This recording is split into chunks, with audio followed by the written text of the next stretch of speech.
Hello everyone, यहाँ पर हम लोग देखेंगे क्लास 9th के एनसीईआरटी का मैथ। और एनसीईआरटी के मैथ में यहाँ पर हम देख रहे हैं चैप्टर नंबर 2, जो कि दिख रहा है तुमको, तुम्हारा है बहुपद।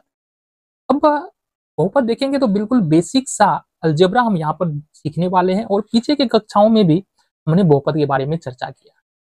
अब बहुपद जो आता है वो आता है हमारा अलजेब्रा के अंदर में, तो जाहिर सी बात है अलजेब्रा के बारे में थोड़ी सी बात करेंगे, देन हम चलेंगे बहुपद क्या होता है। ठीक है जी, कुछ बेसिक सी बातें पहले, उसके बाद हम बहुपद पे चलते।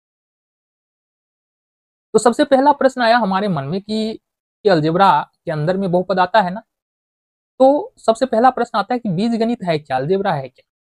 देखो, अगर हम बात करें ना मैथमेटिक्स यानी कि गणित, ठीक है, तो गणित के अंदर में ऐसा है ना कि बहुत एक बहुत बड़ा सब्जेक्ट, इसके अंदर में अलग अलग शाखाएं होती है, जिसमें से कुछ का नाम हम बता दें तुमको। गणित के अंदर में तुमको क्षेत्रमिति आ जाता है, क्या आता है, क्षेत्रमिति, जिसको हम लोग मेंसुरेशन बोलते हैं। फिर आता है हमारा ज्यामिति, जिसको हम लोग जियोमेट्री बोलते हैं इंग्लिश में। फिर आता है बीजगणित, जिसको हम लोग अलजेब्रा बोलते हैं। ठीक है, फिर आता है तुम्हारा सांख्यांकी, जिसको हम लोग एस्थेटिक्स बोलते हैं। इसके अलावा तुम्हारा त्रिकोणमिति आता है, ठीक है, त्रिकोणमिति आ जाता है। इसके अलावा तुम्हारा न्यायमक ज्यामिति आता है, नियामक ज्यामिति आता है। तो बेसिकली ये सब गणित की शाखाएं हैं। तो यहाँ पर हम खड़े कहां पर है कि अलजेब्रा पर। अलजेब्रा किसको कहते हैं? देखो, अलजेब्रा बीजगणित की एक ऐसी शाखा है जहां पर हम संख्याओं को दर्शाने के लिए इसका प्रयोग करते हैं। देखना जरा, संख्याओं को दर्शाने के लिए बेसिकली अक्षरों और संकेतों का प्रयोग करते हैं, है ना। यहाँ पर हम संख्या को बताने के लिए किसका प्रयोग करेंगे? संख्याओं को बताने के लिए अक्षरों का प्रयोग करेंगे, चाहे वो इंग्लिश का हो, हिंदी का हो, या अलग अलग प्रकार के संकेतों का प्रयोग करेंगे, सिंबलों का प्रयोग करेंगे, वो अलजेब्रा होता है। पहली बात, क्योंकि हम मैथमेटिक्स के अंदर में है, गणित के अंदर में है। अक्षरों कहने का मतलब क्या है कि अक्षर में अगर इंग्लिश का अक्षर बोले तो ए, बी, सी, डी, जनरली जो हम 9th-10th में अगर देखें तो इसी सब का प्रयोग करने वाले हैं। संकेत में कौन कौन से संकेतों का प्रयोग करते हैं हम लोग? जैसे अल्फा हो गया, बीटा हो गया, थीटा हो गया, लेमडा हो गया, इन सारे संकेतों का प्रयोग हम लोग अलजेब्रा के अंदर में बेसिकली करते हैं। इसके अलावा अलजेब्रा के अंदर में जो है ना, हम लोग क्या करते हैं, अलजेब्रा के अंदर में हम लोग क्या करते हैं कि इन दोनों अक्षरों के बीच में, सपोज दो अक्षर है, ए है और एक बी है, इसके बीच में हमने प्लस का चिन्ह लगा दिया। अगर फिर से ए है और ए है, इसके बीच में हमने प्लस का चिन्ह लगा दिया। ए है और ए है, इसके बीच में हमने गुना का चिन्ह लगा दिया। इसके अलावा ए है और इसके बीच में हमने गुना नहीं, चलो गुना रहने दो, ए 3 बार गुना कर दिए। ए और इसके बीच में भागा का चिन्ह लगा दिया, या ए है और उसके बीच में बी भागा का चिन्ह लगा दिया। तो इन सब चिन्ह लगने का मतलब क्या होता है और किस प्रकार से ये कैलकुलेशंस होते हैं, ये सारा का सारा हम किसमें अध्ययन करते हैं?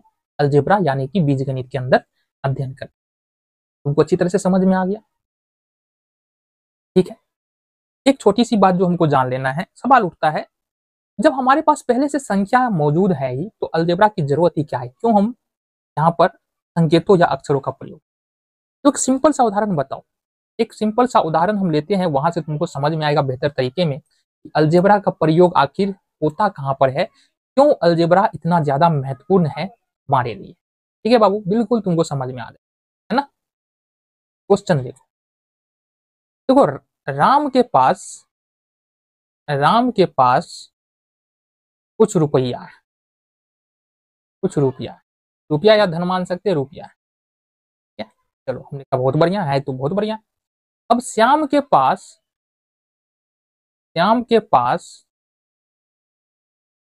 राम के दुगुने से 5 अधिक रुपया है, 5 अधिक रुपया। अब एक बात बता दो, श्याम के पास कितना रुपया है, ये बताना।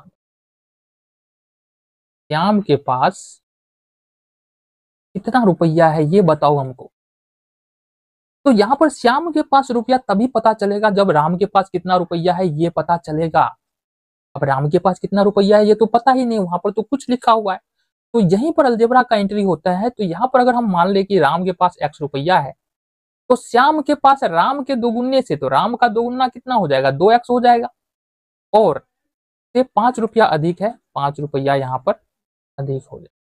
ठीक है, तो यहाँ पर अलजेब्रा का प्रयोग होता है। आई होप तुमको यहाँ पर तुमको समझ में आ गया होगा। यहाँ पर हमको देखना है ना, क्योंकि बेसिक पढ़ रहे हैं, थोड़ा सा और बेसिक पे चलते हैं। छोटा सा टॉपिक है, चर क्या होता है, अचर क्या होता है, इसके बारे में हम यहाँ पर डिस्कस कर लेते हैं। चर, चर ये होता है हमारा वेरिएबल, ठीक है, और दूसरा होता है कांस्टेंट, ये होता है हमारा अचर, ठीक है, चर और अचर। तो चर कहने का मतलब क्या है कि यह एक ऐसा मान होता है जो निरंतर बदलते रहता है, समय के अनुसार, स्थिति के अनुसार और जगह के अनुसार, जिसका मान बदलता रहता है, ठीक है। और अगर तुमको याद रखना है कि चर को याद कैसे रखे, तो बेसिकली ये समझो, इंग्लिश के जितने भी अक्षर है ए बी सी डी से लेकर जेड तक चले जाओ, alpha beta theta lambda gamma, ठीक है, पाई, तो ये सब का सब चर होता है। इसके अलावा हिंदी का भी अक्षर मिला ले, क ख ग घ, कुछ भी ले लो, यो रो, ये सब भी चर के अंदर इस हो सकता है, चर हमारा हो सकता है, ये भी चर हो सकता है और ये भी चर हो सकता है, और जनरली इसी का प्रयोग हम लोग चर के रूप में करते हैं। अचर क्या होता है, देखो जितने भी नंबर्स है ना, अचर मतलब समझो नंबर्स, वैसा वैल्यू होता है जिसका मान फिक्स होता है। मान फिक्स किसका होगा, जितने नंबर है उसका मान फिक्स होता है। तो इसमें हमारे पास आ जाता है नेचुरल नंबर, तो नेचुरल नंबर 1 2 3 4 5, ये सब का सब हमारा क्या होता है, सब का सब हमारा अचर होता है। होल नंबर ले लो, होल नंबर भी तुम्हारा 0 1 2 3 4, ये भी हमारा क्या हो जाएगा, अचर हो जाएगा। यहाँ उसके बाद हम ले लेते हैं, होल नंबर के बाद हो गया पूर्णांक, पूर्णांक संख्या यहाँ पर इंटीग्रल्स के लिए ले लेंगे, -4 -3 -2 -1 0 1 2 3, ये सब का सब कौन सा नंबर हो जाएगा, अचर हो जाएगा। इसके अलावा रेशनल इरेशनल यानी कि जितने भी परिमेय संख्या होगा और अपरिमेय होगा, परिमेय और अपरिमेय होगा, ये भी सब का सब हमारा अचर, मतलब कहने का मतलब ये है जितने भी नंबर्स हैं वो हमारा अचर में आ जाता है। तो तुमको चर और अचर समझ में आ गया। चलो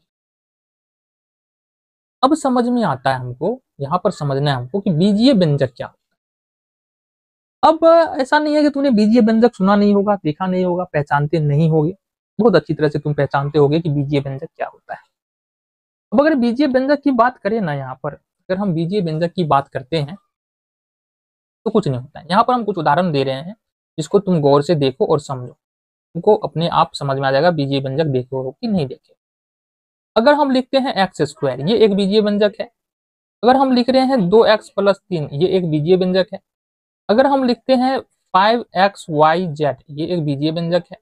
अगर हम लिखते हैं 9x² + 2x - 3, ये एक बीजीय व्यंजक है। अगर हम लिख रहे हैं यहाँ पर 2x + 3y = 5, ये भी एक बीजीय व्यंजक है। अब यही सारा का सारा बीजीय व्यंजक है और कुछ नहीं है, ये सब का सब क्या है, बीजीय व्यंजक का ही अलग अलग रूप है। ये है हमारा बीजीय व्यंजक, बीजीय, ठीक है जी। अब समझो बात को, ये तो बीजीय व्यंजक है, बट यहाँ पर कुछ तो कॉमन बात होगा जिसके अनुसार हम इन सबको बीजीय व्यंजक बोल रहे हैं। कुछ तो कॉमन होगा ना, सब में बिल्कुल है कॉमन। देखो इस सब में क्या है ना, चर और अचर, जितना भी तुम्हारा यहाँ पर बीजीय व्यंजक का उदाहरण तो हमने लिखा है, सब में चर और अचर नजर आ रहा होगा। कैसे देखना जरा, x² को लिख रहे हैं, इसका मतलब इसको हम लिखे होंगे 1 × x², तो ये अचर आया, चर आया। यहाँ पर देखो 2x + 3 तुमको नजर आ रहा है, तो 2 में ये अचर है और ये चर है, प्लस से जुड़ा हुआ है और ये गुना से जुड़ा हुआ है, ठीक है जी। इसी तरह से देखेंगे 9x², ये अचर है, चर है, ये गुना से जुड़ा हुआ है, ये प्लस से जुड़ा हुआ है, 9x² + 2x। इसी तरह से यहाँ पर देखो 2x + 3y, अचर है, चर है, गुना से जुड़ा हुआ है, फिर ये जोड़ से जुड़ा हुआ है, फिर ये = के साइन से जुड़ा हुआ है। तो कहने का मतलब क्या है, कहने का मतलब क्या है कि चर और अचर का वैसा समूह जो कुछ या सभी बीजीय संक्रियाओं के द्वारा जुड़ा हो, बीजीय व्यंजक कहलाता है। मतलब चर अचर रहेगा, प्लस माइनस है ना, एडिशन सब्सट्रैक्शन मल्टीप्लिकेशन डिवीजन से जुड़ा रहेगा, या तो एक साइन से जुड़ा हो या दो साइन से जुड़ा हो, या तो अब यहाँ पर हमको आगे देखना है कि बीजीय व्यंजक के पद और बीजीय व्यंजक के गुणांक क्या होते हैं। तो जैसा कि हमने पीछे देखा, बीजीय व्यंजक हमारा किस किस फॉर्म में आ सकता है, तो अगर हम लिख रहे हैं 3x² प्लस में 2x और माइनस में 6, तो ये हमारे पास एक बीजीय व्यंजक है। ठीक है, अगर हम लिख रहे हैं 3xy और प्लस में 2x माइनस 6, तो ये भी एक प्रकार का बीजीय व्यंजक है। अगर हम लिख रहे हैं 3x प्लस वाई और माइनस 6 बराबर में 0, तो ये भी एक प्रकार का बीजीय व्यंजक। तो हमारे सामने प्रश्न आया कि बीजीय व्यंजक के पद क्या होते हैं। तो एक बात हमने पीछे डिस्कस किया है कि जो भी बीजीय व्यंजक होता है ना, उसमें कॉमन क्या होता है। तो बीजीय व्यंजक में अगर हम बात करें कॉमन बात की, तो बीजीय व्यंजक में चर और अचर होता है। क्या होता है? चर और अचर, मतलब अंग्रेजी के कुछ अक्षर होगा, कुछ संकेत हो सकता है, और दूसरी बात जो है वो हो सकता है तुम्हारा कोई भी नंबर हो सकता है। अब ये नंबर जो होते हैं प्लस माइनस गुना और भाग के चिन्हों से जुड़े होते हैं। तो समझो, दो चिन्हों के बारे में यहाँ पर बात करना जरूरी है। पहला चिन्ह है प्लस और दूसरा चिन्ह है माइनस।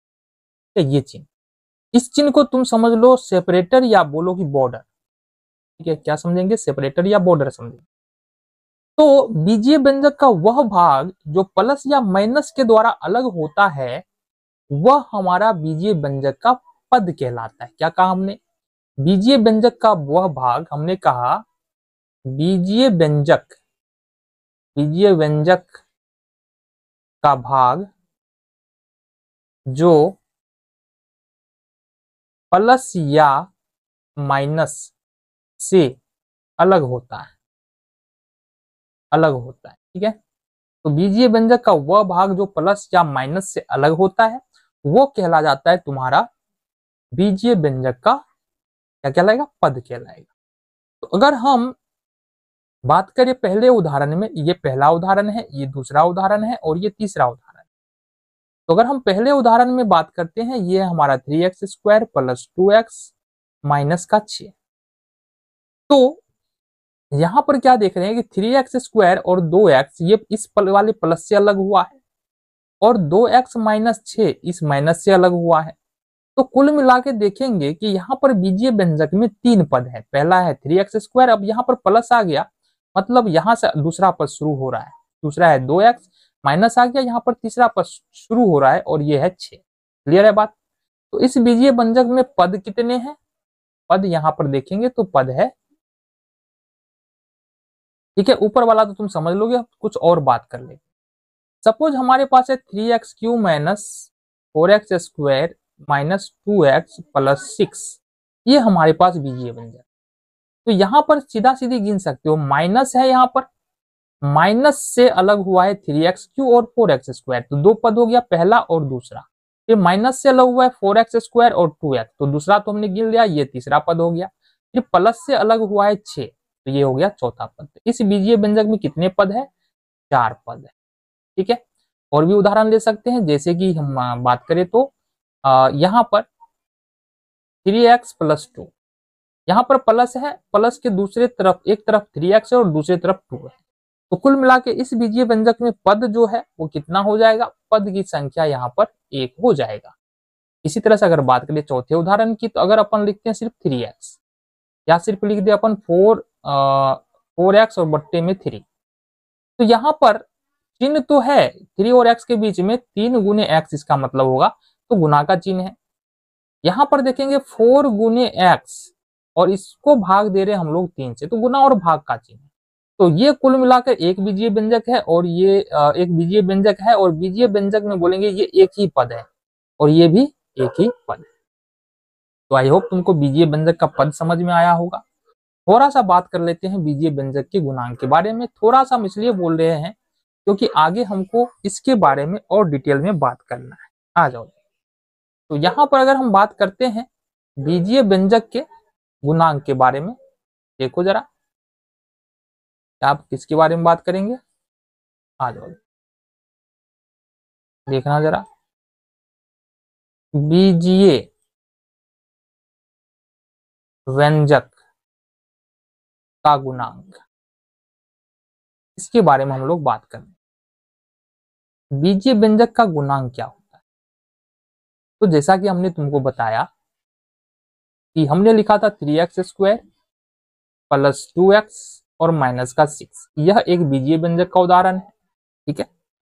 तो यहाँ पर 3 पद है, हमने इससे पहले ही बताया, पहला पद, ये दूसरा पद और ये तीसरा पद। तो बेसिकली गुणांक की बात जब भी करते हैं तो वो चर वाले पद में बात करते हैं। तो पहले पद में चर है एक्स स्क्वायर, दूसरे पद में चर है एक्स और तीसरे पद में हमारा चर नहीं है, तो इस पद में हम गुणांक के बारे में बात नहीं करते। ठीक है, अब हम गुणांक की बात करें तो कहने का मतलब है चर को किस अचर संख्या से गुणा किया गया है। तो इस पहले पद में देखेंगे 3 को एक्स स्क्वायर से गुणा किया गया है, दूसरे पद में देखेंगे 2 को एक्स से गुणा किया गया है, और तीसरे पद में तुम बात ही नहीं करना है क्योंकि वो अचर से। तो यहां पर बोलेंगे एक्स स्क्वायर का गुणांक 3 है, एक्स स्क्वायर का गुणांक 3 है। ठीक है, और यहां पर देखेंगे एक्स का गुणांक यहां पर कितना है, 2। ठीक है, उदाहरण 1 समझ में आ गया तुमको। दूसरे नंबर का उदाहरण देखो, -5x³ plus 6x square -2x और माइनस का 3। अब ये समझो, यहां पर कुल मिला के कितने पद है ये भी बता दो जरा। पहला पद है, दूसरा पद है, तीसरा पद है और चौथा पद। तो कुल मिला के यहाँ पदों की संख्या जो है ना वो कितना है, 4 है। ठीक है, तो पहला पद जो है ना वो उसमें जो चर है वो x³ है। तो यहाँ पर अगर बात करें हम x³ का गुणांक देखेंगे, x³ का गुणांक, तो यहाँ पर देखेंगे x³ का गुणांक के बारे में अगर बात करें तो ये x³ को -5 से गुना किया गया, मतलब ये होगा -5। दूसरा पद 6x स्क्वायर है, अब यहाँ पर एक्स स्क्वायर को 6 से गुना किया गया, इसका मतलब एक्स स्क्वायर का गुणांक हो जाएगा 6। ठीक है, तीसरा पद यहाँ पर -2x है, यहाँ पर x को 2 से गुना किया गया है, यहाँ पर x का गुणांक हो जाएगा कितना, -2। और अचर वाले में तुम गुणांक के बारे में बात ही नहीं करते। तो आई होप तुमको गुणांक के बारे में समझ में यहाँ पर आ गया। आगे बढ़ते देखो, अब फाइनली हमको बात करना है बहुपद क्या होता है। ठीक है, बहुपद के बारे में बात करने वाले हैं। तो कोई भी बीजीय व्यंजक बहुपद होता है अगर उसका घात जो है वो एक पूर्ण संख्या, हमने क्या कहा, कोई भी बीजीय व्यंजक उठा लो, जैसे कि हम सपोज उठा रहे हैं ना 3x + y, क्या ये बहुपद होगा, बिल्कुल बहुपद होगा। दूसरा हम ले लेते हैं 5x² - 6x + 3। तीसरा उदाहरण हम ले लेते हैं -6x³ + 2x² और -6x + 7। अब ये क्यों बहुपद है, तो बहुपद के परिभाषा में बोला गया है कि ऐसा कोई भी बीजीय व्यंजक जिसके पद का घात पूर्ण संख्या हो। पद का घात मतलब कहने का क्या है कि बहुपद में जितने भी पद है सभी का घात पूर्ण संख्या में ही होना चाहिए, तभी वो बहुपद होगा। तो यहाँ पर देखो ये एक बीजीय व्यंजक है, स्पष्ट है बीजीय व्यंजक है, यहाँ पर पावर 1 है, यहाँ पर पावर 1 है, और एक एक पूर्ण संख्या। पूर्ण संख्या कहने का मतलब क्या है, 0 1 2 3 4, ये पूर्ण संख्या। आगे चले जाओ जहां तक जाओगे। यहाँ पर देखो घात, यहाँ पर x का घात 2 है, यहाँ पर x का घात 1 है, और यहाँ पर x का घात कुछ नहीं मतलब 0 हो सकता है। ठीक है, 0 है, हो क्या सकता है, तो यहाँ पर 0 1 2 घात आ रहा है, इसका मतलब घात पूर्ण संख्या, मतलब ये भी बहुपद है। यहाँ पर देखो घात 3 है, यहाँ पर घात 2 है, यहाँ पर घात 1 है, तो ये भी हमारा बहुपद है। तो मतलब कोई भी बीजीय व्यंजक जिसका घात पूर्ण संख्या होता है वो हमारा बहुपद हो जाता है। बहुपद कौन नहीं होगा, बहुपद नहीं होगा। चौथे नंबर का उदाहरण देखो, यहाँ अगर हम लिख दे x पर पावर -1 + 2, तो ये तो -1 पूर्ण संख्या नहीं है, घात माइनस में आ गया तो ये बहुपद नहीं होगा। अगर हम लिख रहे हैं √x, तो अब √x + 5 अगर लिखे हम, या √x कहीं भी बहुपद में आ जाए तो वो बहुपद बोले, बीजीय व्यंजक में आ जाए तो वो बहुपद नहीं होगा। क्यों नहीं बहुपद होगा, क्योंकि √x का मतलब है x पर पावर 1/2। अब 1/2 जो है ये पूर्ण संख्या तो है नहीं, मतलब ये बहुपद नहीं होगा। ठीक है, अगर हमारे पास कुछ इस प्रकार से उदाहरण आ जाए कि 1/x² और +2x + 3, तो यहाँ कोई दिक्कत नहीं, इसका पावर 1 है, यहाँ ठीक है, यहाँ ठीक है, यहाँ पर x पर पावर 0 होगा। बट इस वाले टर्म में आएंगे ना तो बाबू यहाँ देखो क्या होगा, 1/x², और x² को जब ऊपर ले जाएंगे तो x पर पावर -2 हो जाएगा, +2x हो जाएगा, +3। अब x पर पावर -2 है, -2 तो यहाँ पर हमारा पूर्ण संख्या है नहीं, मतलब ये भी बहुपद नहीं होगा। तो यहां से तुमको समझ में आता है कि बहुपद होता क्या है, कैसे हम पहचान सकते हैं कि जो भी दिया गया बीजीय व्यंजक है वो बहुपद है या बहुपद नहीं। आ जाओ जी, कुछ और बातों के बारे में यहाँ पर डिस्कस कर। हमको यहाँ पर देखना है कि बहुपद का गुणांक क्या होता है। ठीक है, तो बीजीय व्यंजक का गुना तुमने अभी अभी देखा है। अब अगर तुमने बीजीय व्यंजक का गुना देखा है तो बहुपद का गुना और बीजीय व्यंजक का गुना में अंतर नहीं है, बिल्कुल दोनों सेम ही। आ जाओ हम बात कर ले। यहाँ पर देखो, सपोज हमारे पास एक उदाहरण है 5x² माइनस का 3x और प्लस का 6। ये हमारे पास एक उदाहरण है। ठीक है जी। अब इस उदाहरण में अगर हम देखते हैं ना, ठीक है, तो यहाँ पर x² को किससे गुना किया गया है? 3 पद है बहुपद में। देखो 3 पद है, पहला पद 5x², दूसरा पद -3x, तीसरा पद यहाँ पर 6। ठीक है, पहले पद में देखेंगे x² को गुना किया गया है 5 के साथ, मतलब यहाँ पर x² का गुणांक कितना हो जाएगा? x² का गुणांक हो जाएगा यहाँ पर 5। ठीक है, देन दूसरे पद में जाएंगे, x को गुना किया गया -3 के साथ, तो यहाँ पर x का गुणांक हो जाएगा कितना? x का गुणांक हो जाएगा यहाँ से -3। देन अचर पद के गुणांक के बारे में हम लोग बात नहीं करते। ठीक है, दूसरे उदाहरण पे चल जाते हैं, दूसरा उदाहरण भी ले लेते हैं हम। देखो जरा, सपोज हमारे पास है 6x³ - 2x + 3।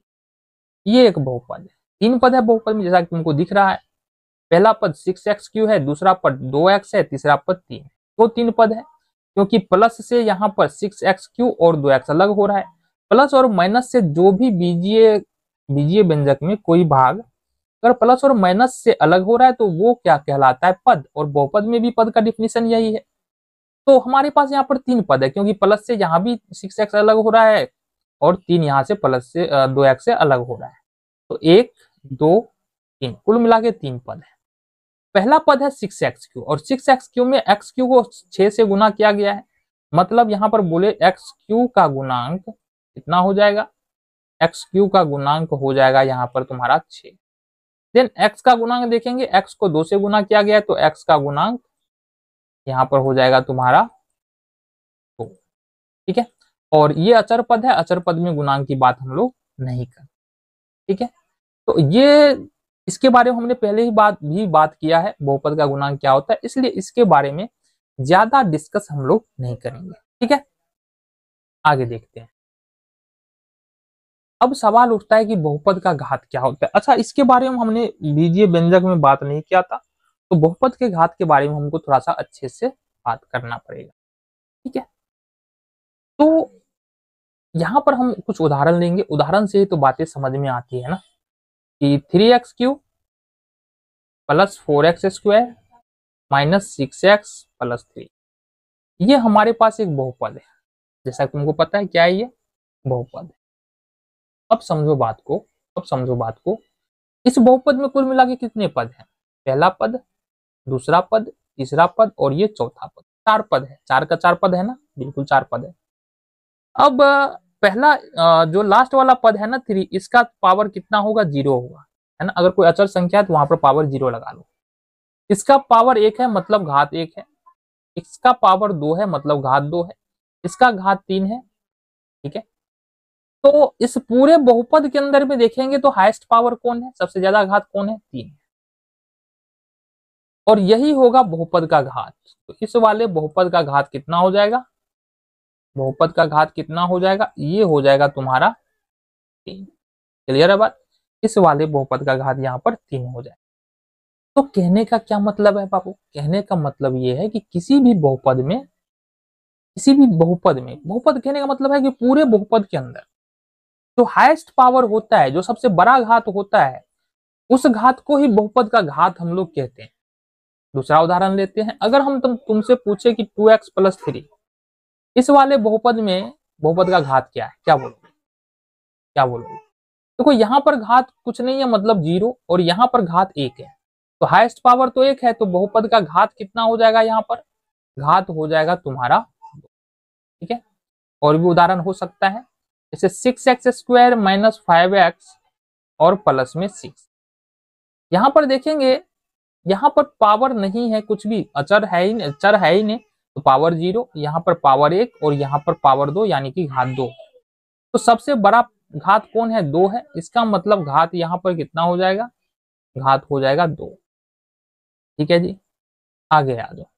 हम लिख रहे हैं बउआ 6x3। ठीक है, क्या लिख रहे हैं? 6x3। यहाँ पर एक ही पद है और एक ही पद में यहाँ पर हाईएस्ट पावर 3 है, तो घात कितना हो जाएगा बहुपद का? 3। ठीक है जी, चलो और भी हो सकता है उदाहरण, जैसे यहाँ पर हम ले 0। अब इसका घात बता दो। 0 भी एक बहुपद है, आगे पढ़ेंगे हम लोग। तो 0 भी बहुपद है, इसका घात क्या होगा? तो अनडिफाइंड होगा, पता नहीं। क्यों नहीं पता है? क्योंकि 0x3 लिख सकते हैं हम, 0x² लिख सकते हैं, 0x4 लिख सकते हैं, कुछ भी लिख सकते हैं। तो 0 एक बहुपद है जिसका घात डिफाइंड नहीं होता है, परिभाषित नहीं होता है। तो यहां से तुमको समझ में आता है कि एक चर वाले बहुपद का घात क्या होता है। पर अगर तुम्हारे सामने प्रश्न आ जाए कुछ इस प्रकार से, बुआ बता दो x² yz plus 3xy plus zx। अब हम तुमसे पूछे कि इस वाले बहुपद में घात क्या होगा, तो तुम क्या बोलोगे? यहाँ पर हाईएस्ट पावर 2 है तो ये घात हो गया। नहीं, तो दो, अब देखो ये है ना बहुपद का चर, एक से अधिक चर में बहुपद है। बहुपद तो है, देखो एक चर में बहुपद कहने का मतलब है कि केवल एक ही सिंबल नजर आएगा, एक ही अंग्रेजी का अक्षर नजर आएगा। तो अभी जितना भी चर्चा हमने किया है ये सारा का सारा एक चर में बहुपद है। देखो एक्स नजर आ रहा है, इसमें भी एक्स नजर आ रहा है, इसमें भी सिर्फ एक्स है, इसमें भी एक्स है, तो एक चर में बहुपद है। यहाँ एक से अधिक अंग्रेजी का अक्षर नजर आ रहा है, मतलब एक से अधिक चर नजर आ रहा है, तो ये एक से अधिक, ये 3 चर में बहुपद है, क्योंकि x y z, x y और जेड एक्स, है ना, 3 चर में बहुपद है क्योंकि 3 चर यहाँ पर नजर आ रहा है। ठीक है जी, तो एक से अधिक चर में जो बहुपद होता है उसका घात कैसे निकालते हैं, वही तो हम सीखेंगे अभी आगे। तो 2 चर वाले या 3 चर वाले या 4 चर वाले बहुपद है तो उसमें हम लोग घात का पता कैसे लगाएंगे, आओ जरा बात करें। सबसे पहले बात करते हैं कि अगर एक चर में बहुपद है तो घात हम लोग कैसे समझें। तो यहाँ पर देखो हमारे पास एक उदाहरण है 2x² y और प्लस में 3x प्लस में 4y और माइनस में xy। देखना जरा, यहाँ पर x का घात 1 है और यहाँ भी y का घात 1 है, यहाँ पर y का घात 1 है, यहाँ पर x का घात 1 है, यहाँ पर x का घात 2 है और y का घात 2 है। कुल पद कितने हैं बहुपद के अंदर में, जरा बताना हमको, पद कितने हैं बाबू? तो पद हमारा ये 1 2 3 4, 4 पद नजर आ रहा है। पहले पद में x और y के जो घात है उसका योग कितना है? 2 और 1 कितना है? 3। दूसरे पद में केवल एक ही चर है x और इसका घात हमारा 1 है। तीसरे पद में केवल एक ही चर है y और इसका घात 1 है। चौथे चर में x y दोनों है लेकिन इसका घात, इस दोनों के घात को जोड़ेंगे तो 1 और 1 2 होगा। अब समझो किस पद में तुमको घात है ना अधिक नजर आ रहा है, जोड़ करके बताओ। इसमें नजर आ रहा है, सबसे ज्यादा घात कहां पर नजर आ रहा है? यहाँ पर 3। तो इस पूरे बहुपद का घात क्या हो जाएगा बताओ जरा, बहुपद का घात क्या हो जाएगा? ये हो जाएगा तुम्हारा, ये कितना हो जाएगा? 3 हो जाएगा। तो कहने का मतलब क्या है? कहने का मतलब ये है कि अगर 2 चर वाले या 3 चर वाले या 4 चर वाले बहुपद में अगर हम घात के बारे में सोच रहे हैं तो सभी पदों में घात जो चर दिया हुआ है उसके घातों को जोड़ेंगे और उसके बाद वो जो जोड़ है ना, जिस भी पद में सबसे ज्यादा निकल के आएगा वही उस बहुपद का घात हो जाएगा। ठीक है, जैसे उदाहरण के तौर पर दूसरे नंबर के उदाहरण की बात करें, जैसे कि हम मान लो 5x³ y² z minus 3xy z plus 2x² y पर पावर, यहाँ पर हम ले लेते हैं 4 प्लस 3x² y² और z। अब आ जाओ, ये हमारे पास एक बहुपद है जिसमें 3 चर है जैसा कि तुमको दिख रहा है, और 3 चर है। 3 चर के अलावा जो है ना इसमें बात कर ले तो एक ही बात और है, 4 पद है। ये पहला पद, ये दूसरा पद, ये तीसरा पद और ये चौथा पद। ठीक है जी। अब इस पद में देखेंगे, यहां पर देखेंगे लास्ट वाले शुरू कर लेते हैं। z पर पावर 1, y पर पावर 2 और फिर x पर पावर 2, कुल पावर यानी घात को जोड़ेंगे, 2 2 4 1 5 आएगा। ठीक है, यहाँ पर देखो x पर पावर 2, y पर पावर 2, x 4 और 2 कितना हो रहा है, 6 आ रहा है। चलो जी, यहाँ पर एक है, एक है, एक है, मतलब ये कुल पावर यहाँ पर 3 हो जाएगा, 1 2 3। यहाँ पर देखेंगे तो यहाँ पर कितना होगा, 3 2 5 5 1 6। तो यहाँ पर दो चर ऐसा नजर आ रहा है जिसमें घात 6 और 6 नजर आ रहा है। ठीक है, मतलब हाईएस्ट पावर क्या है, बराबर तो है लेकिन हाईएस्ट पावर क्या है, 6 ही है ना। तो कहने का मतलब है जो हाईएस्ट पावर होगा वही बहुपद का घात होगा। तो यहाँ पर घात कितना हो जाएगा, घात हो जाएगा यहाँ पर। तो इस प्रकार से जो दो चर वाला बहुपद है, जो 3 चर वाला बहुपद है, जो 4 चर वाला बहुपद है, उसके घात का पता हम लोग लगा सकते हैं। तो बता सकते हैं कि बहुपद का घात कितना है। अब हमको यहाँ पर देखना है कि घात के अनुसार बहुपद के कितने प्रकार होते हैं। आ जाओ जी बात करें, घात के अनुसार बहुपद के कितने प्रकार होते हैं इसके बारे में बात करें। आ जाओ करीब बात जरा देखिए। चलो, बहुपद है ना, क्या देख रहे हैं हम लोग, बहुपद, ये देख रहे हैं। ठीक है, ये थोड़ा ज्यादा ही ये हो गया, हम लोग देख रहे हैं बहुपद। अब बेसिकली घात के अनुसार अगर हम बहुपद के प्रकार के बारे में चर्चा करें तो पहला होता है तुम्हारा रैखिक बहुपद। कौन सा, रैखिक बहुपद। ठीक है, दूसरा होता है तुम्हारा द्विघातीय बहुपद, द्विघातीय बहुपद। तीसरा होता है त्रिघातीय बहुपद, त्रिघातीय बहुपद। और यहीं तक अपना काम होता है, बट चतुर्थ घातीय बहुपद भी बना सकते हैं, चतुर्थ घातीय बहुपद भी अपन बना सकते हैं। ठीक, अब ये होता क्या है, इसको लीनियर पोलिनोमियल बोलते हैं, इसको क्वाड्रेटिक बोलते हैं, इसको यहाँ पर क्या बोलेंगे जी, क्यूबिक, और इसको तो क्या बोलते हैं पता नहीं, हल्के रहने दो। तो आ जाओ जी आगे देखिए जरा। तो रैखिक बहुपद क्या होता है या लीनियर पोलिनोमियल क्या होता है, इसके बारे में बात। देखो, वैसा बहुपद जिसका हाईएस्ट पावर उच्चतम घात 1 होता है उसको हम लोग रैखिक बहुपद कहते हैं। तो कोई भी बहुपद है अगर अधिकतम घात यहाँ पर अगर 1 है, वह बहुपद रैखिक बहुपद कहलाएगा। जैसे उदाहरण के तौर पे बात करें 2x + 3, अब बताओ इसमें हाईएस्ट पावर कितना है, हाईएस्ट पावर 1 है। तो इसका मतलब ये जो बहुपद है ना, ये जो बहुपद है ये कौन सा बहुपद है, ये रैखिक बहुपद है। अगर हम तुमसे उदाहरण दूसरे नंबर के उदाहरण की बात करें, सपोज हम लिख रहे हैं 5x। अब यहाँ पर अधिकतम पावर एक ही पद है, अधिकतम पावर कितना है, 1 है। इसका मतलब यहाँ पर बहुपद का घात 1 हो गया। अब बहुपद का घात 1 है तो ये कौन सा बहुपद हो गया, रैखिक बहुपद। जैसे -5 और +x, ये भी एक बहुपद है, या y भी ले सकते हैं, कोई दिक्कत नहीं। और यहाँ पर x का पावर 1 है, और यहाँ पर तो अचर संख्या, अचर वाले का हम लोग क्या करते हैं, पावर नहीं गिनते हैं, या गिनोगे तो यहाँ पर 0 आएगा पावर। तो अधिकतम घात कितना है, 1 है, मतलब यहाँ पर बहुपद का घात 1 है। इसका मतलब ये कौन सा बहुपद है, रैखिक। अब जैसा कि नाम से ही पता चल रहा है कि द्विघात बहुपद क्या होता है, इसको बोलेंगे द्विघात बहुपद। तो वैसा बहुपद जिसका अधिकतम घात 2 होता है उसको हम लोग द्विघात बहुपद कहते हैं। इसको बोलेंगे वैसा बहुपद जिसका अधिकतम घात 2 होता है, द्विघात बहुपद होता है।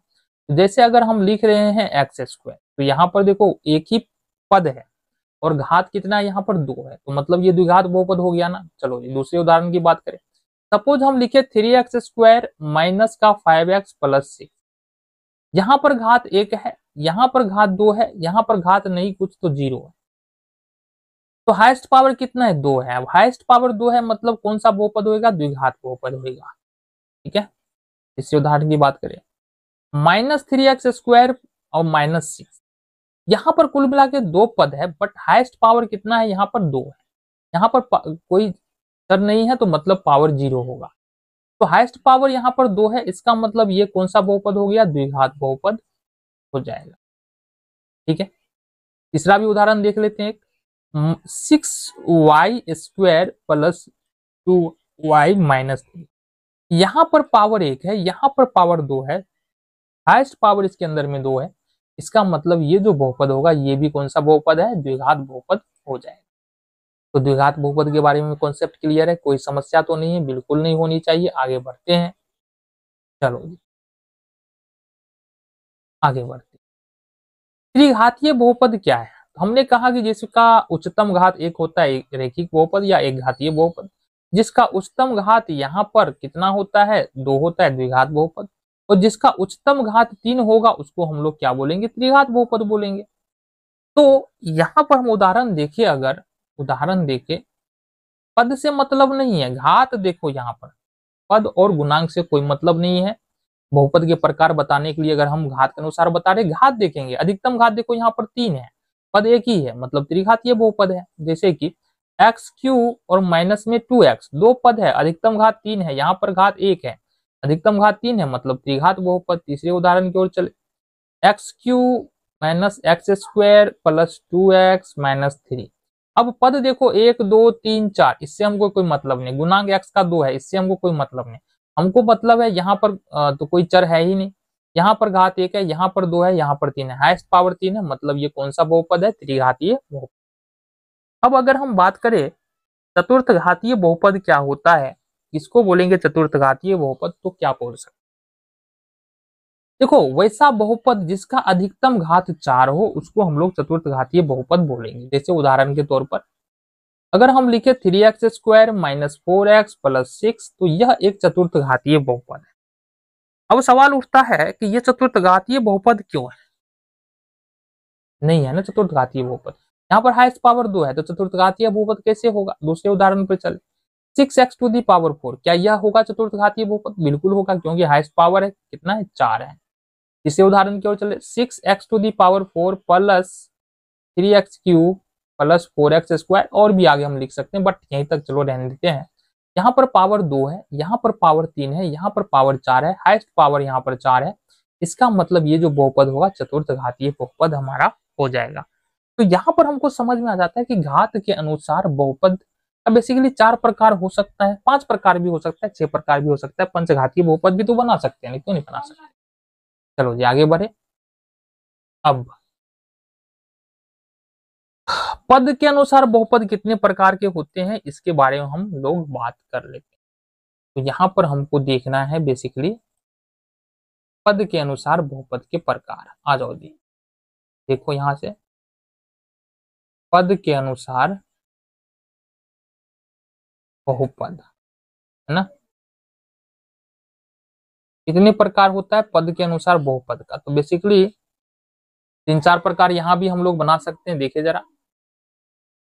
तो पहला जो बनाएंगे हम लोग ये बनाएंगे एक पदीय बहुपद, एक पदीय बहुपद, ठीक है। फिर बना सकते हैं द्विपदीय बहुपद, फिर बना सकते हैं त्रिपदीय बहुपद, फिर बना सकते हैं चतुर्थ पदीय बहुपद, चतुर्थ पदीय बहुपद, और इस तरह से पंचपदीय बहुपद भी हम लोग बना सकते हैं। अब ये होता क्या है, एक पद वाला बहुपद क्या होता है, 2 पद वाला बहुपद क्या होता है, 3 पद वाला बहुपद क्या होता है, या 4 या 5 पद वाला बहुपद क्या होता है। तो बेसिकली यहाँ पर कहने का मतलब क्या है कि बहुपद में पद कितने हैं, अगर एक पद है तो एक पदीय बहुपद, 2 पद है तो द्विपदीय बहुपद, 3 पद है तो त्रिपदीय बहुपद, 4 पद है तो चतुर्थ पदीय बहुपद। तो उदाहरण से हमको समझ में आ जाएगा। जैसे अगर हम लिख रहे हैं 3x, जैसे हम लिख रहे हैं -2x⁵, यहाँ हमको घात से मतलब नहीं है, यहाँ हमको पद को देखना है कि कुल पद कितने हैं। तो यहाँ पर देखो पद एक ही नजर आ रहा है तुमको, -6x⁶ पद कितना नजर आ रहा है, जैसे 6 हो गया, जैसे 0 हो गया। तो ये सारा का सारा जो बहुपद है ना एक पदीय बहुपद है, क्योंकि एक से ज्यादा पद तो यहाँ पर है ही नहीं, ठीक है जी। द्विपदीय बहुपद क्या होता है, जिसमें 2 पद होता है उसको द्विपदीय बहुपद कहते हैं। जैसे अगर हम लिखे 2x + 3, तो इसमें कुल कितने पद है, एक पद और 2 पद, तो ये द्विपदीय बहुपद हो गया, ठीक है। इसी तरह से अगर हम लिखे 6x - 5, तो इसमें कितने पद है, एक पद, दो पद, द्विपदीय बहुपद हो गया।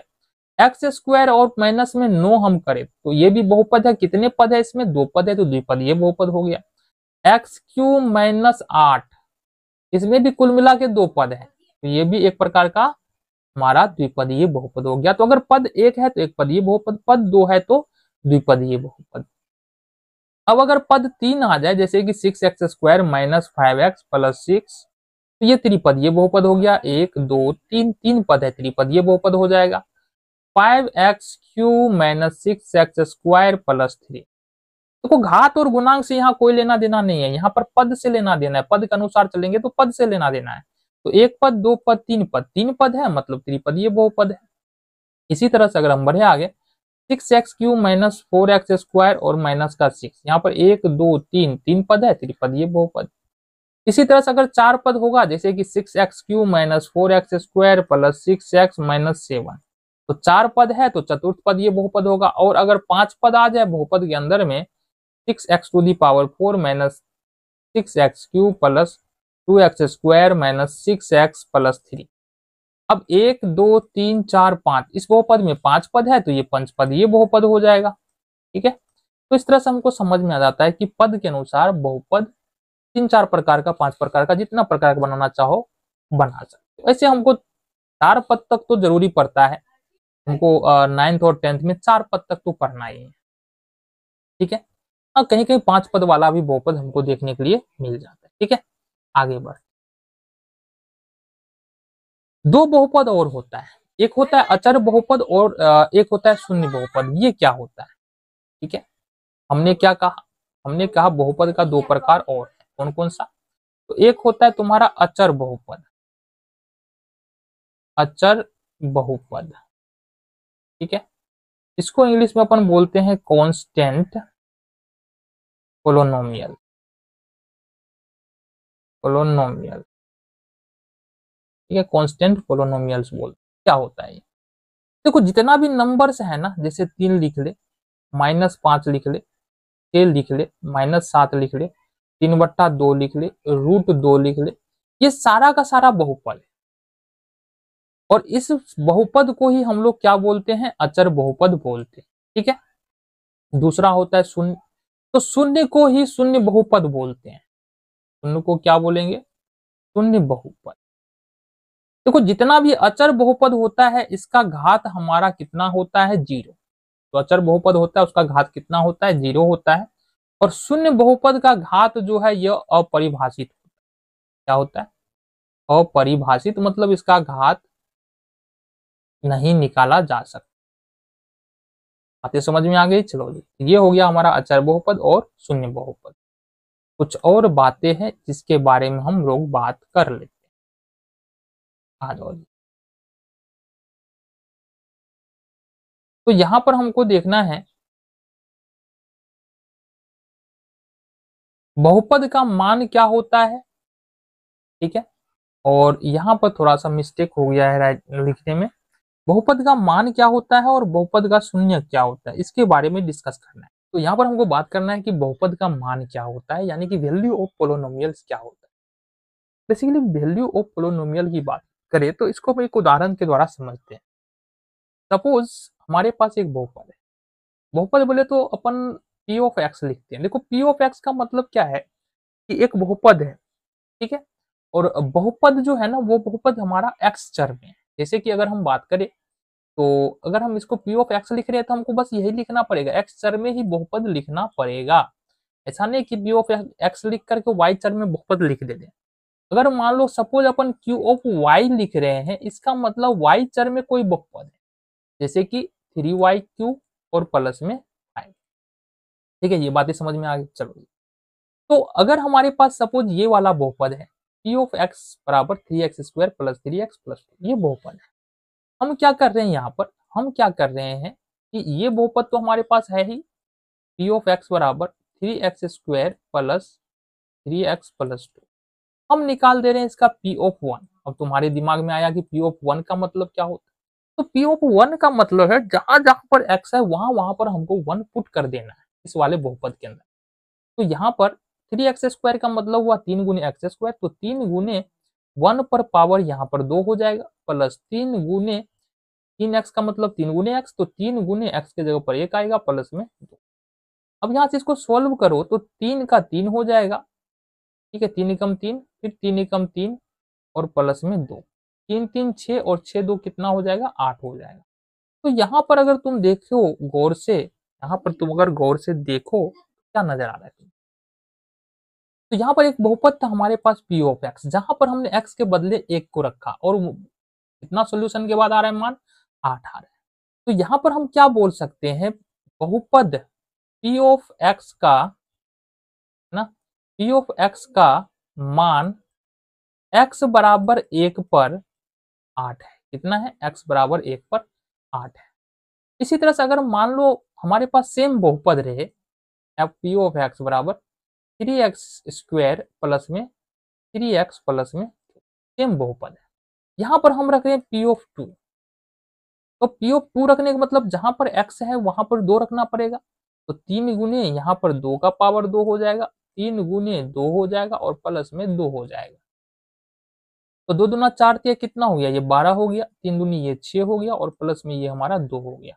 12 6 18, 18 और 2 कितना हो जाएगा, 20 हो जाएगा। तो यहाँ पर कहने का मतलब अब इस वाले बहुपद में, यानी कि बहुपद पी ऑफ एक्स में, ठीक है, पी ऑफ एक्स में x बराबर 2 पर बहुपद का मान कितना है, बहुपद का मान यहाँ पर कितना है, 20। तो बेसिकली कहने का मतलब क्या है, किसी बहुपद एफ ऑफ एक्स में x बराबर अल्फा का मान कब निकलता है, जैसे ऊपर में दिया हुआ है ना, कोई भी बहुपद है, एफ ऑफ एक्स है, पी ऑफ एक्स हो सकता है, क्यू ऑफ वाई हो सकता है, एस ऑफ जेड हो सकता है, कुछ भी हो सकता है। तो x बराबर अल्फा का मान अगर हम निकाल रहे हैं, तो जहां जहां पर अचर है, चर है ना, चर कुछ भी हो सकता है, एक्स वाई जेड हो सकता है, कुछ भी हो सकता है, तो जहां जहां पर चर है वहां वहां पर हम अल्फा रख देते हैं, तो उस बहुपद का मान निकल के आ जाएगा। क्लियर है बात, ये हो गया तुम्हारा बहुपद का मान। आगे बढ़ते हैं, यहां पर हमको देखना है कि बहुपद का शून्य मान नहीं होगा, ये मान लिखा गया है, यहां पर होगा हमारा बहुपद का शून्य। क्या देखने वाले हैं, बहुपद का शून्य। क्या आ गया ये, आ जाओ जी, यहाँ पर हम लोग देखने वाले हैं बहुपद का शून्य। वैल्यू ऑफ पोलिनोमियल तो पीछे देख ही चुके हैं ना, बहुपद का मान तो देख ही चुके हैं, तो बहुपद का शून्य हम वैल्यू ऑफ, यहाँ पर जीरोज हो जाएगा, ठीक है। तो यहाँ से बेसिकली हम लोग देखने वाले हैं जीरोज ऑफ पोलिनोमियल, ठीक है।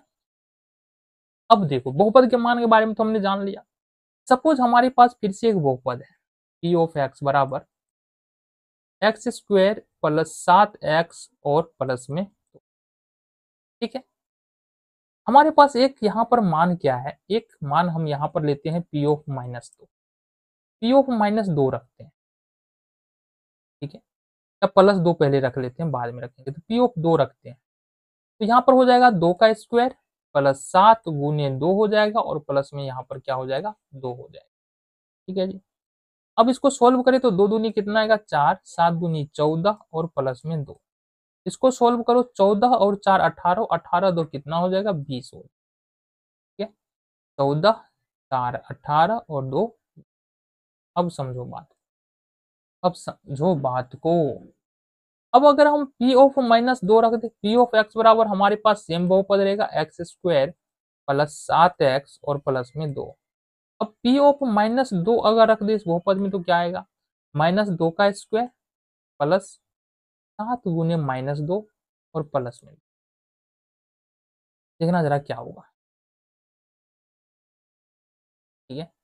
ये हो जाएगा यहाँ से 2 दूनी 4 प्लस -14 और ये प्लस में 2, ठीक है। तो 4 2 6 और 2 में 6 माइनस का 8, यहाँ से ये निकल के हमारा आ जा रहा है। तो बेसिकली यहाँ तक हमने शून्य के बारे में बात किया है। चलो एक दूसरा बहुपद लेते हैं, यहाँ तक समझो बात को। अगर हम कोई भी वैल्यू रख रहे हैं तो मान कुछ भी निकल सकता है।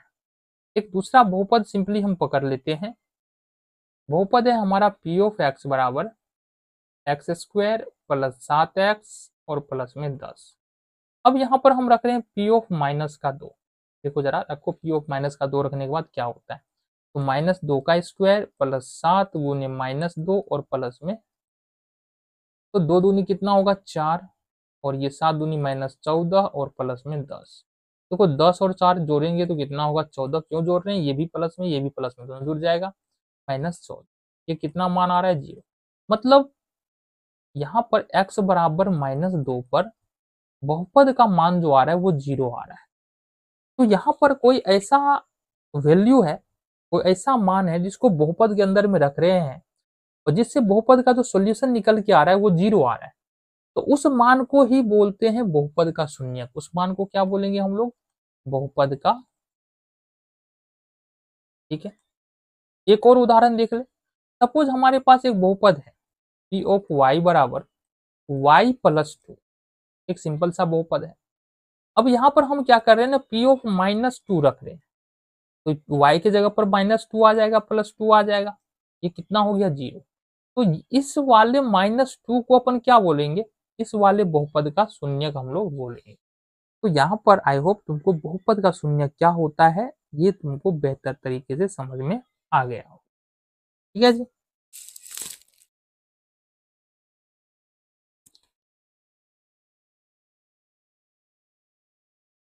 यहाँ पर हमारे पास एक प्रश्न है उदाहरण में, जो तुम्हारे एनसीईआरटी की बुक के उदाहरण में है। आओ जरा उस प्रश्न को देखें और क्या कहना है। नीचे दिए गए प्रत्येक बहुपद में बहुपद का घात हमको बताना है। देखो कितना है घात, ये पहला बहुपद है, बहुपद का घात बताना है। इसके लिए हमने क्या बताया है कि पूरे बहुपद को देखो, तो यहाँ चर है और यहाँ चर है, ठीक है, दो चर है, दो चर है, चर में ही हमको घात खोजना होता है। इस वाले चर में घात 5 है और इस वाले चर में घात 4 है। अधिकतम घात कितना है 5 है, तो यहाँ पर बहुपद का जो घात होगा, बहुपद का जो घात होगा वो कितना होगा, ये होगा। क्लियर है बात। चलो आगे बढ़ते हैं, दूसरे वाले प्रश्न में आते हैं। तो y चर में बहुपद है, यहाँ पर इस वाले चर में घात 8 है, इस वाले चर में घात 3 है, इस वाले चर में घात 2 है, इस वाले चर में कुछ नहीं तो घात 0 होगा। हाईएस्ट पावर क्या है, यहाँ पर 8 है, तो हाईएस्ट पावर यानी उच्चतम घात 8 है। इसका मतलब बहुपद का घात कितना होगा, बहुपद का घात यहाँ पर हो जाएगा 8। लास्ट प्रश्न है तीसरे नंबर का प्रश्न। देखो यहाँ पर तीसरे नंबर के प्रश्न में कहा जा रहा है कि 2, हमने पहले भी बता रखा है कि अगर कोई चर है तो उसका घात हमेशा कितना होता है, 0 होता है। तो इस चर है तो चर का घात कितना होगा बाबू, चर का घात हो जाएगा यहाँ पर 0।